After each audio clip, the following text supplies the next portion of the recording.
ACR Top 40 is Akko's take for the niches of niche in this hobby, the 40% crowd.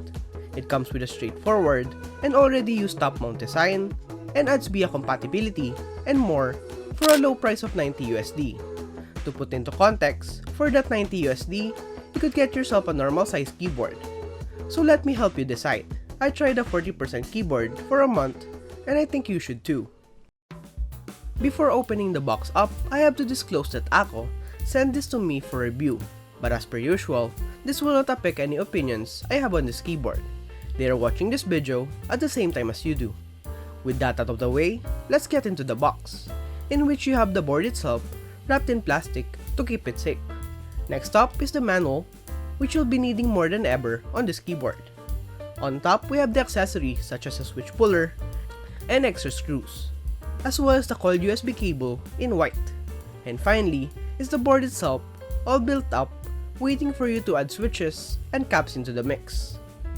Quick PSA: if you have an early unit of this keyboard, you are eligible for a replacement back case, as this has the tendency to crack on the daughterboard part.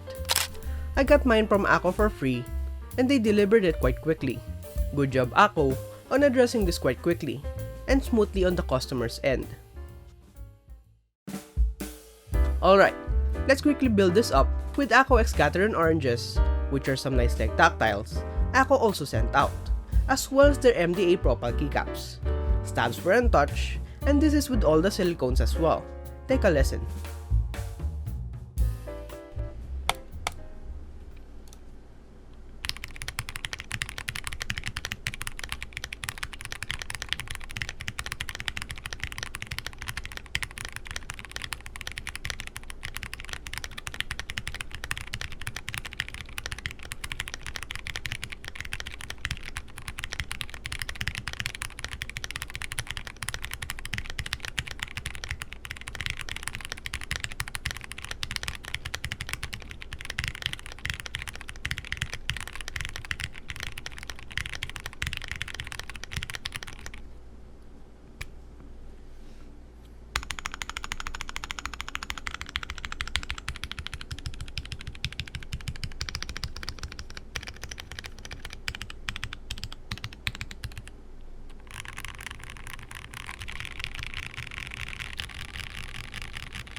The sound is so nice and deep, especially with those switches.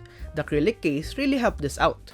Not to mention the top mount design, which in previous videos, I told you is one of my favorite mounts, as it's not tray mount stiff, but gives me assurance in pressing each key.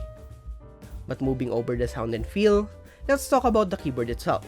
The ACR Top 40 is Akko's take on the 40% market, which currently at the time, is flooded with custom keyboards by small vendors or companies, and some are inaccessible to the Philippine market. This solves that alongside the Keycam 40% that they're also selling. What makes this different though is the better layout in my opinion, as if you look at it head to head, Keycam went lazy with the design and just removed the top row from the Keycam Q2, while Akko on the other hand went from the ground up to make a unique layout that is actually usable. Starting with the alphanumeric cluster where they kept almost all of the keys except the ones for the number row, apostrophe keys, as well as the brackets. Removing keys aside, I think this is a nice layout cutting measure, as I don't typically use those keys on a somewhat daily basis. Keep in mind, daily non-work basis. Plus, they are accessible with an FN key on the bottom right. Speaking of the bottom right, something lacking from a 60% is here. The arrow keys are kept as a main priority on this keyboard, which I approve of. The implementation and layout looks to be like a 64% found in early 2019, with just some chopped up bits. Otherwise, it's quite a simple and minimalistic layout, just removing the caps lock key and pipe key for the mods, all of which I emphasize is still on the hidden FN menu. The split space bars can also be mapped if you wish to. One thing to note though is that this uses unconventional mod sizes, so if I were you, try and invest some time looking for the proper key set for this. Akko's MDA line is perfect, but you could also try other brands if you wish to. Alongside its metal cousin, I've got no problems with the build quality. The acrylic on this, especially in the replacement ones, were thoroughly checked upon manufacturing, and on the customer's end, I did not see any cracks or dings, even any machining marks from the acrylic itself.